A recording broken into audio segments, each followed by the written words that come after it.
প্রিয় শিক্ষার্থী, অনলাইন ক্লাসে সবাইকে সুস্বাগতম। আমি মোহাম্মদ হাসিবুল ইসলাম, প্রভাষক ও বিভাগীয় প্রধান, হিসাব বিজ্ঞান বিভাগ, বিলচলন শহীদ শামসুজ্জোহা সরকারি কলেজ, গুরুদাসপুর, নাটোর।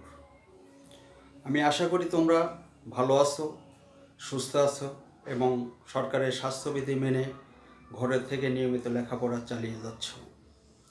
আজ আমি BBA honours third year, department of accounting, course name cost accounting, code নং 232505, chapter 02 and introduction to cost terms and পারপোসেস, এই চ্যাপ্টারে কস্ট শিট সম্পর্কে তোমাদের সামনে আলোচনা করব।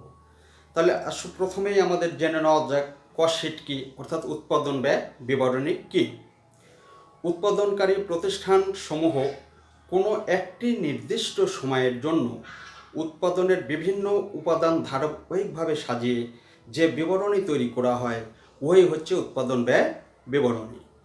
সিআইএম এর লন্ডন কর্তৃক প্রকাশিত পুস্তক অনুযায়ী cost sheet is a documents which provides for the assembly of the detailed cost of a cost centre or cost unit। একে চক্রবর্তী তার এসেনশিয়াল অফ কস্ট অ্যাকাউন্টিং বইতে বলেন, cost sheet is a statement where in detailed information about cost is depicted and a total cost of product manufacturing a particular period of time ascertain. সাধারণত এটি বছরের শেষ দিনে চূড়ান্ত হিসাবের অংশ হিসেবে প্রস্তুত করা হয়, তবে কারবারের প্রয়োজন অনুযায়ী মাসিক, ত্রৈমাসিক, ষান্মাসিক ভিত্তিতে প্রস্তুত করা যেতে পারে। উৎপাদন প্রক্রিয়া ব্যয় হিসাব পদ্ধতিকে দুই ভাগে ভাগ করা যেতে পারে, অর্থাৎ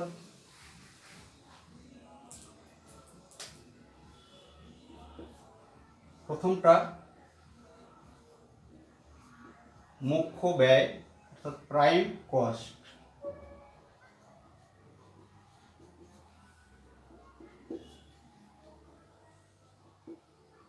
দ্বিতীয়টা রূপান্তর ব্যয়।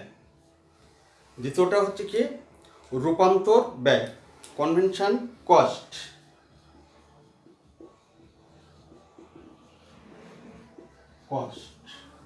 তাহলে মুখ্য ব্যয়, এখন আমি তোমাদের সামনে কি মুখ্য ব্যয়টা কি, এই মুখ্য ব্যয় নিয়ে আমরা আলোচনা করব এবং অঙ্কে কিভাবে মুখ্য ব্যয় বের করতে হয় তা তোমাদেরকে দেখাবো। তাহলে মুখ্য ব্যয় অর্থাৎ প্রাইম কস্ট, এটা হচ্ছে উৎপাদনের ব্যবহৃত সব প্রত্যক্ষ ব্যয় সমষ্টি হচ্ছে মুখ্য ব্যয়। তাহলে এখন আসে প্রত্যক্ষ ব্যয়ের সমষ্টি। তাহলে প্রত্যক্ষ ব্যয়টা কি? প্রত্যক্ষ ব্যয়টা হচ্ছে উৎপাদন কার্যে যে ব্যয় সরাসরি জড়িত তাকে বলা হয় প্রত্যক্ষ ব্যয়। তাহলে আমরা এই মুখ্য ব্যয় বা প্রাইম কস্ট কিভাবে আমরা সূত্রের সাহায্যে করব তা দেখাচ্ছি। প্রাইম কস্ট অর্থাৎ প্রাইম কস্ট সমান direct materials plus direct labour, আমি প্লাস এখানে দেই, প্লাস ডাইরেক্ট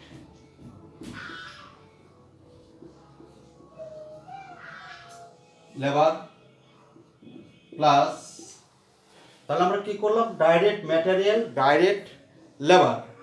এবার আমরা কি করব আদার ডাইরেক্ট এক্সপেন্সেস।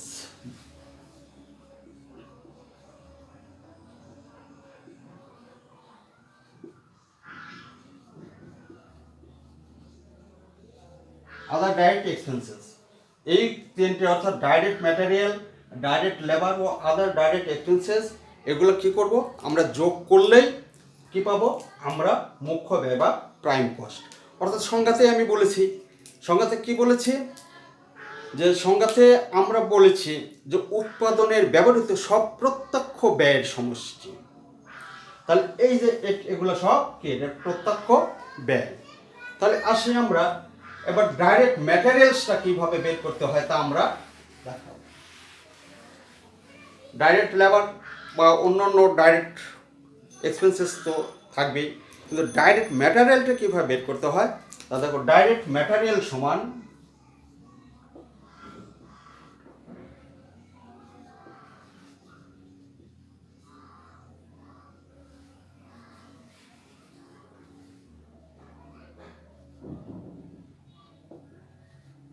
ডাইরেক্ট ম্যাটেরিয়াল সমান এখানে আমরা opening stock of raw material. আচ্ছা, ম্যাটেরিয়াল সমান ওপেনিং, আমরা নিচে লিখ opening stock of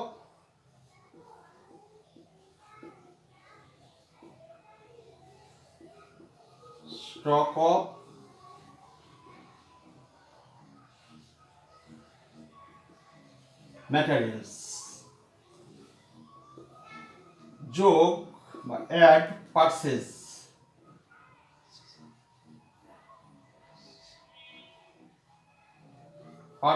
of raw materials,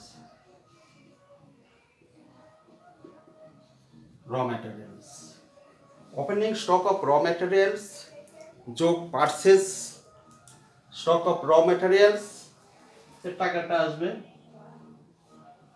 আচ্ছা, লেস ক্লোজিং স্টক অফ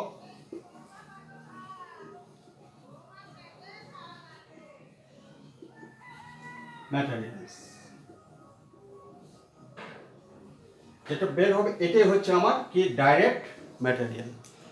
তাহলে ডাইরেক্ট ম্যাটেরিয়ালসটা আমরা কীভাবে বের করলাম, আমরা opening stock of raw materials যোগ purchase of raw materials less closing stock of raw materials. এখন প্রশ্ন, এই যে পারচেস অফ র ম্যাটেরিয়ালস, এই পারচেসটা হবে নেট পারচেস। তাহলে নেট পারচেস আমরা কীভাবে বের করি তা দেখাচ্ছি।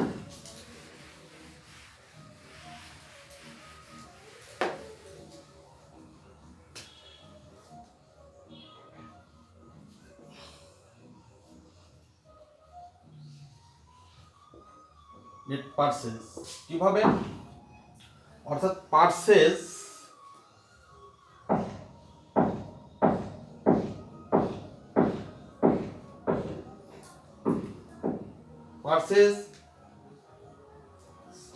of raw materials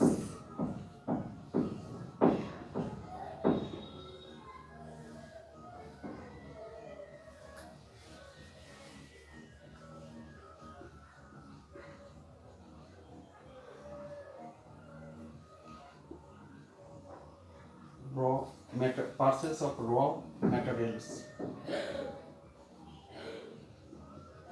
raw materials purchase of raw materials less purchase discount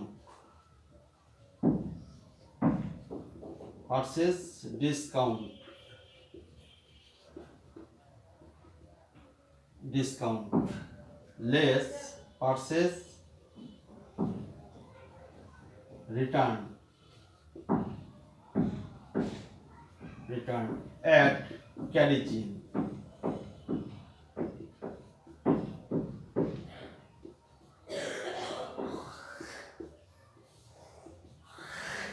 যে রেজাল্টটা আসবে এটাই হচ্ছে নেট পারচেজ। তাহলে আমরা কি করব, আমরা প্রাইম কস্ট সমান আমরা কি করব, অর্থাৎ সমস্ত প্রত্যক্ষ খরচগুলা কি করব, যোগ করব। তাহলে আমরা প্রথমে আসবে opening stock of raw materials, তারপরে যোগ পারচেজ অফ র ম্যাটেরিয়ালস। পারচেজটা কোনটা, আমরা এই নেট পারচেজটা আমরা দেখাবো। আচ্ছা, less closing stock of raw materials, যেটা দাঁড়াবে সেটাই হচ্ছে আমার কি হলো, এটাই হলো আমার প্রাইম কস্ট। তাহলে উপরোক্ত আলোচনার আলোকে প্রাইম কস্টকে কিভাবে উপস্থাপন কিভাবে উপস্থাপন করা হবে তা তোমাদের একটা চার্টে আমি এখন দেখাচ্ছি।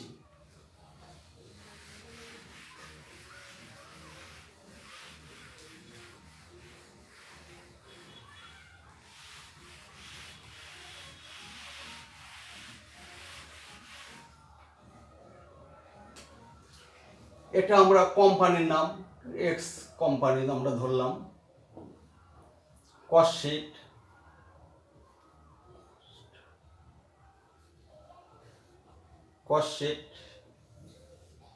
এখানে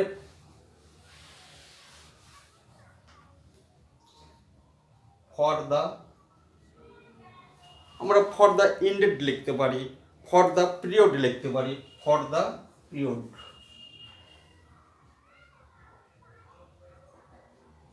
পিরিয়ড 2019, এটা আমরা লিখতে পারি। আচ্ছা, লিখে এখন আমরা কি করব, আমরা এখানে আমরা পার্টিকুলার্স লিখতে পারি, অ্যাকাউন্টস টাইটেলস লিখতে পারি, আমরা ডিটেলসও লিখতে পারি। ডিটেলস, এখানে অ্যামাউন্ট ব্র্যাকেটে টাকা, ব্র্যাকেটে টাকা আমরা লিখলাম। এটা আমাদের একটা কি চার্ট। তাহলে এখানে আমরা কি করব, ডাইরেক্ট ম্যাটেরিয়ালস আমরা কিভাবে বের করতে হয় তা তো আমরা তোমাদেরকে দেখিয়েছি। অর্থাৎ তারপর এখানে ডাইরেক্ট ম্যাটেরিয়ালস, তাহলে আমরা কি বলবো, ডাইরেক্ট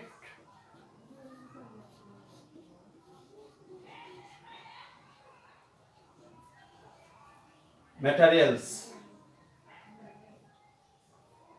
ডাইরেক্ট ম্যাটেরিয়ালস যোগ ডাইরেক্ট লেবার বা ওয়েজেস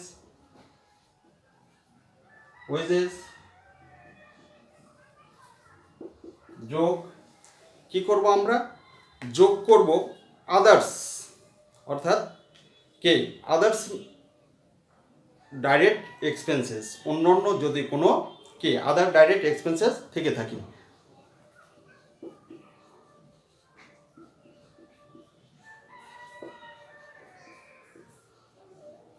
এক্সপেন্সেস, যে রেজাল্টটা আসবে এই রেজাল্টটাই আমার হচ্ছে প্রাইম কস্ট, এটাই হবে আমার প্রাইম কস্ট। তাহলে প্রিয় শিক্ষার্থী, প্রাইম কস্ট কি, প্রাইম কস্ট কিভাবে শখে উপস্থাপন করা হয় তা আশা করি তোমরা বুঝতে পেরেছো। এবং ছোট্ট কয়েকটি এন্ট্রির মাধ্যমে প্রাইম কস্ট কীভাবে বের করতে হয় তা তোমাদের আমি দেখাবো।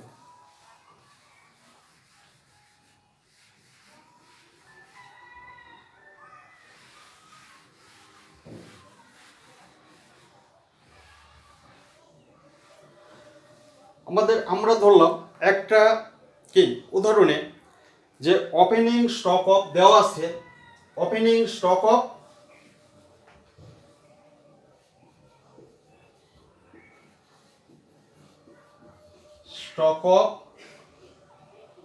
র ম্যাটেরিয়ালস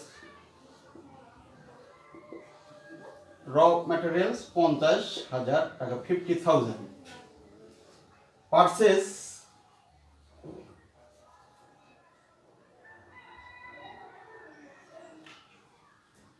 পারচেজ অফ র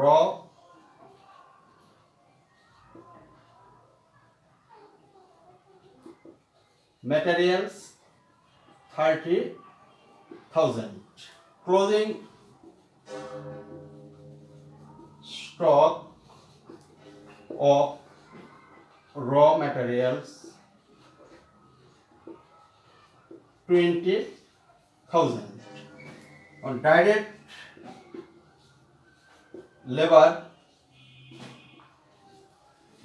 labor আসছে 10,000, and direct expenses আছে 5000। এটা আমার একটা কি কাল্পনিক আমরা একটা ধরে নিলাম। Opening stock of raw materials কত 50,000। তারপর আমার কি পারচেজ র ম্যাটেরিয়ালস 30, ক্লোজিং স্টক 20, আর কি আছে ডাইরেক্ট লেবার 10,000, আর আদার্স ডাইরেক্ট এক্সপেন্সেস 5,000। অর্থাৎ এটা ওপেনিং, এটা পারচেজ,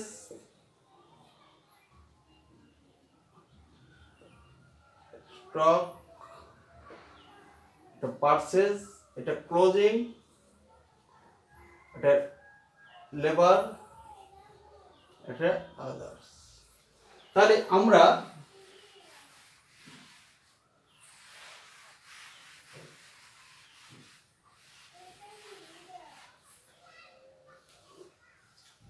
এই চার্টেই আমরা কি প্রাইম কস্ট কিভাবে বের করতে হয় তা তোমাদেরকে দেখাচ্ছি।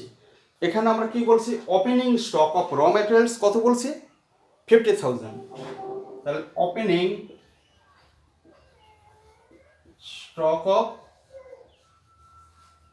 র ম্যাটেরিয়ালস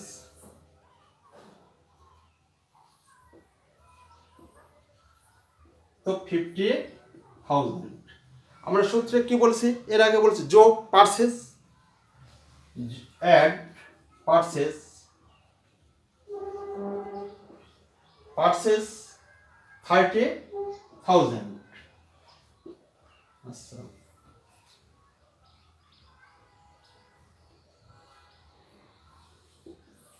তাহলে যোগ করলে কত হলো 80,000 লেস ক্লোজিং স্টক অফ র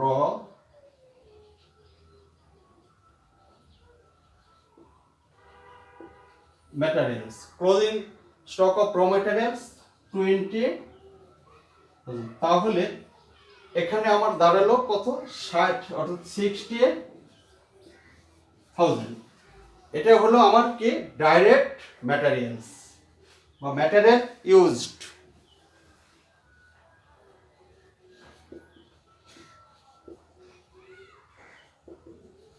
ডাইরেক্ট ম্যাটেরিয়ালস। এখন ডাইরেক্ট ম্যাটেরিয়ালসের সঙ্গে আমরা কি করব, যোগ ডাইরেক্ট লেবার, অ্যাড